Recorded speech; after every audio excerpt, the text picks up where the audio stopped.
Судили парня молодого, он сам с собою был красив,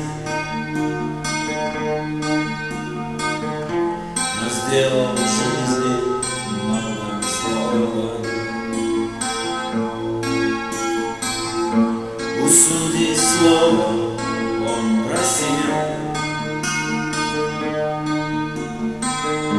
и судьи слова ему дали. Когда он начал свой рассказ, весь зал наполнился слезами. Когда мне было 10 лет, я снова учила забылся. Я научился пить, курить,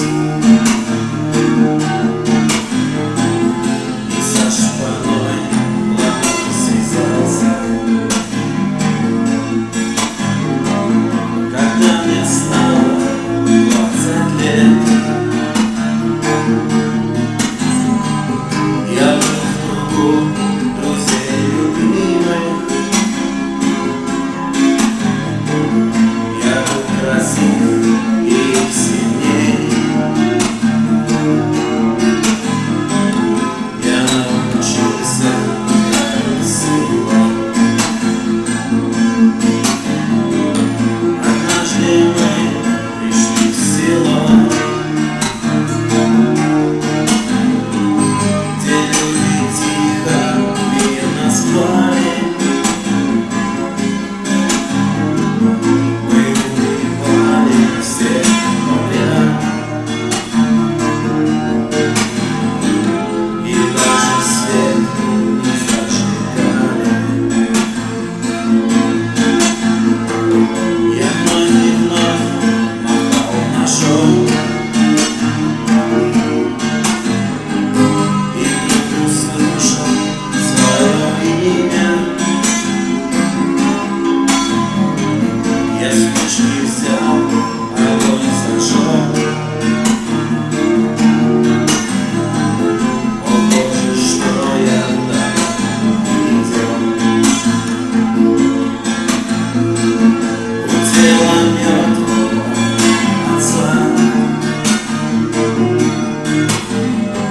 с ножом в груди там стояла, а 6-летняя сестра в кровати тихо умирала. Судите ж, судьи, меня, судите ж, судьи, как хотите, за злодеяния мои. Страшный приговор несите. Раздался выстрел, упал, и полились любимой слезы. Милый мальчик дорогой, зачем ты делал зло? Сгорел пылающий камин, убили парня молодого. Он сам с собою был красив, но сделал в жизни много злого.